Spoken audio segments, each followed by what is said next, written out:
Hala Chris, galit na galit sa doktor. Bakit tela bang lumalala ang kondisyon niya at sa mga kapatid pa nito? Kaya naman pala at may nakitang gamot na sikretong iniinom. Para saan nga kaya ang gamot na ito?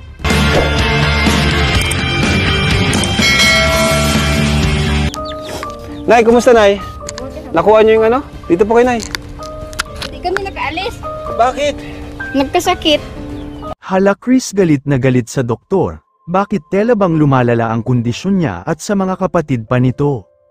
Kaya naman pala at may nakitang gamot na sikretong iniinom. Para saan nga kaya ang gamot na ito? At naaktuhan silang umiinom dito? Ito na ba ang hudyat para malalaman ang katotohanan at malaman na ng buong sambayanan? Ito ay ang gagawan natin ngayon ng reaction mga kababayan. Pero bago ko umpisahan ay nais ko munang makiusap muli na sana'y huwag kalimutang i-like ang video na ito hanggang dulo para inyong malalaman ang kabuuan ng video na ito. At please suportahan po natin ang channel ni Kuya Val Santos Matubang, Ate Edna Vlogs at Kalingap Rab. So ito na ang pinakahinihintay nating lahat. Na di umano si Chris ay galit ba galit kapag may nakikita siyang at maririnig ang pangalan ng isang doktor. Para bang lumalala siya sa kalagayan niya ngayon? Bakit nga ba galit na galit ito? Kaya dahil dito, ay nagkaroon ng pagkakataon na matanong ang nanay kung bakit ganito na si Chris. Na para bang may sariling mundo ito, ano na ba ang nangyari sa kanila? Atin kasing napag-alaman na lalaman na may iniinom pala silang gamot. Lalo na kay Chris, ano nga bang klaseng gamot ito at wala tayong nakitang resita? Base kasi sa sinabi ng nanay ng Tres Marias, ay nagkasakit pala si Chris sa nakaraan. Kaya sabi ng nanay nila ay kaya may gamot itong iniinom. Dahil nga sa may trangkaso pala ito, kung ating pansining mabuti sa last episode bago sa part na ito.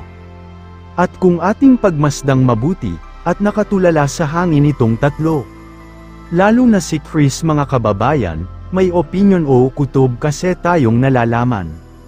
Na sila ay may iniinom na gamot, ito ay base sa opinion at kuro-kuro ng manonood.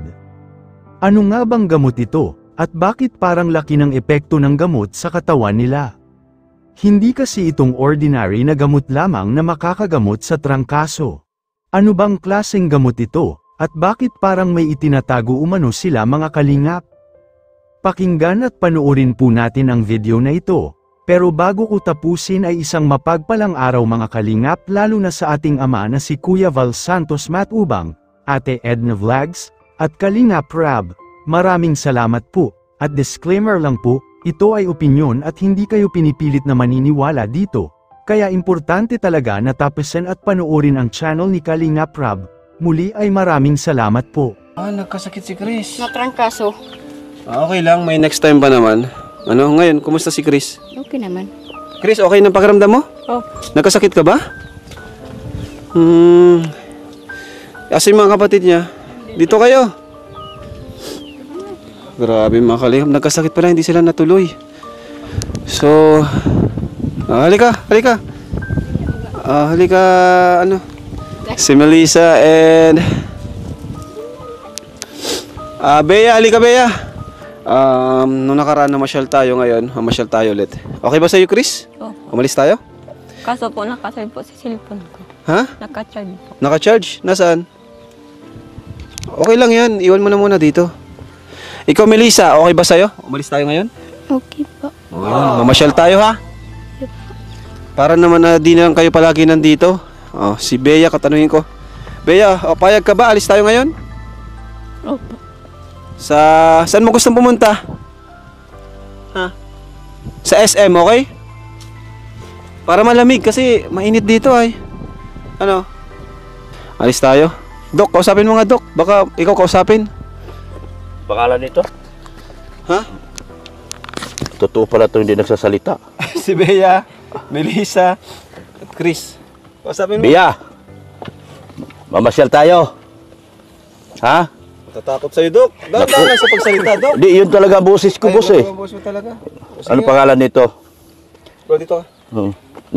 Gusto mong makita si ano? Yung SM? Ha? Gusto mong makita ang SM? Di ba magayon? Umiyak man, boss. Hala ka, ba't Ba't umiyak? Sabi ko Umiyak. sa'yo, huwag ka magsasalit. Huwag ka mag- Lantanin mo lang. Bakit ka nag-iyak? Kinakausap lang kita. Akala ko kasi talagang totoong... Akala ko ano lang, totoo pala talaga hindi nagsasalita mga ito. Nagugulat ako ngayon, hindi pala nagsalita. Ilang taon ka na? Bea. Nagsalita, boss. Nagsalita. Ilan ang, ilan kayo magkapatid? Ilan kayo? 4. Umiiyak. Natakot. Sorry, pero pag ilan kang babae, pag ilan ka, sino panganay sa inyo? Sino panganay? Ito. Ano pangalan mo? Ano pangalan mo? Melissa, nagsasalita man pala. Ito, nagsasalita talaga. Ito talaga nagsasalita. Ikaw panganay? Opo. Oo. Maganda ka. Maganda kayo lahat, oh. Nangaampon akong bata. Gusto niyo magpaampon sa akin? Ha? Paralin ko kayo. Yun. Maganda yan. Gusto mo? Harap ka sa akin. Wala kayo anak na babae, di ba? Wala po. Wala akong anak na babae. Ayan, Oo. na to. Oo. Baka ito ng pagkakataon na magkasundo tayo. Oo. Dito ko mo po kasi dito ka nakatingin. Tumipat ka naman doon. Dito naman ako. Oh, lipat ako. Lipat ako. Doon ka. Oh, kung saan ako napunta, lumilipat ka. Gusto mo mag-aral? Anong gusto mo maging? Payag ka ba maging magkasilaki kaya? Tayo, pareho lang tayo. Gusto niyo ba maging tatay ako? Uy, masagot ka. Mauwi na ako. Hindi ka nasagot. Malipat ako sa kabila. Kabila. Sagot ka. Ano pangalan mo? Ulit, pangalan mo. Dok, umiyak, Dok. Hala, huwag ka umiyak. Wala ka, Dok. Wala ka. Ngayon lang ako napunta dito, kala ko talaga. Tiwala sa'yo, Dok. Magtiwala ka. Ang gwapo ko, maging tatay mo. Paralin kita. Gawin kita teacher. Yan. Gusto mo maging teacher? Andito na. Maganda sila, Dok, no? Magaganda.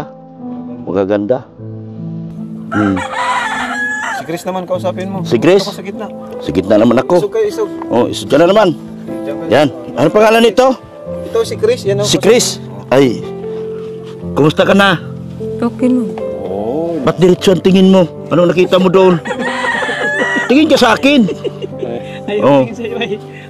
Huwag mong tignan yun. Delikado buhay mo doon.